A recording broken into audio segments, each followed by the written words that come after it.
Alright, we're going to do a quick how-to on putting on ATV grips. These can be tough to put on because when you get them started on the handle, especially with a smooth surface, it grabs the rubber and it makes it impossible to push this the whole way on. So a little trick, if you have a smooth handlebar like this and a tight ATV grip, you can get a little bit of, you can get an air compressor, actually get it underneath here, and it breaks that seal. So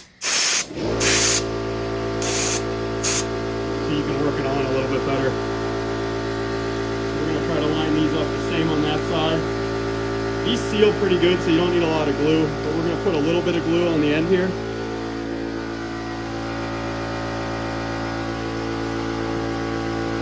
Glue on the end of the bar, underneath, on the sides. Just want to leave a little bit of room on the top so when you are using your air compressor, you're not getting glue everywhere. Again, you don't need a bunch. As you throw the strip on, it'll go right here.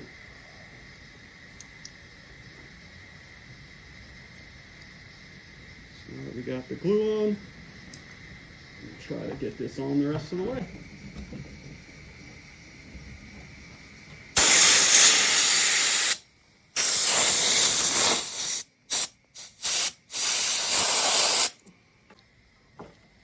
Again, we want to line it up, same as that side.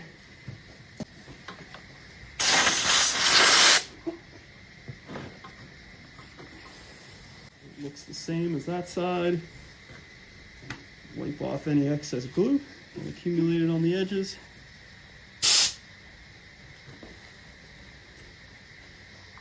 Make sure this is on all the way. Give it a good squeeze. Should be good. Now I got two grips on. Handlebars are complete. Handlebars are complete, and then you can adjust your controls once you get your grips set. We set these the other day without the grips, but if you want to move any of these controls in tighter, you can. This is all rider preference at that point. Feels pretty good though. Yeah. So yeah, our handlebar setup is complete. Handguards, grips, brand new bars. We'll throw a couple zip ties on here. We actually got the zip tie on his choke cable because this aftermarket set of bars doesn't have the welded on bung to hold that. And then we'll zip tie up any of the other electronic pieces just to keep those from getting snagged on any trees or branches or anything like that. And it's done. Looks good. Yeah, very grippy. And the other option you can do is you can run wire around this edge, on the inside edge, and actually twist it and tighten this down to really hold that in place. Really If we have any issues with them coming loose, we'll do that, but these are on there pretty good, so I don't think we will.